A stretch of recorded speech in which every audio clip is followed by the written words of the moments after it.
Communication বলতে আমরা বুঝি কে কত সুন্দর করে কথা বলতে পারে। এটা অনেকটাই ডিপেন্ড করে যাদের জন্য আপনি কথা বলছেন তাদের মনস্তাত্ত্বিক অবস্থা কেমন সেটার উপরে। ওয়েল, আদার সাইড আপনার কথাটা কতটুকু ভ্যালু দিবে, কতটা গ্রহণ করবে, সেটার জন্য কমফর্টেবল করতে আদার সাইডকে কমফর্টেবল করতে হয়, তাদেরকে বেটার ফিল করতে হয়।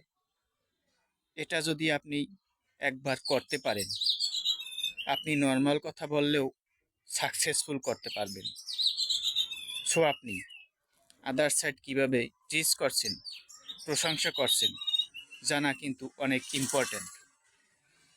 আমরা কিন্তু সহজে ভুল সবসময় করি। আমরা জেনারেল পিস করি। আপনি কোথাও গেলেন, কারো খাবার খেলেন, খাবার ভালো লেগেছে, হ্যাঁ আপনি অনেক সুন্দর রান্না করেন। আমি অনেক শুনেছি, কেউ যদি বলে বা প্রশংসা করে, এটা স্পেস একটা ফিডব্যাক, এই প্রশংসাটা তার মনে থাকবে।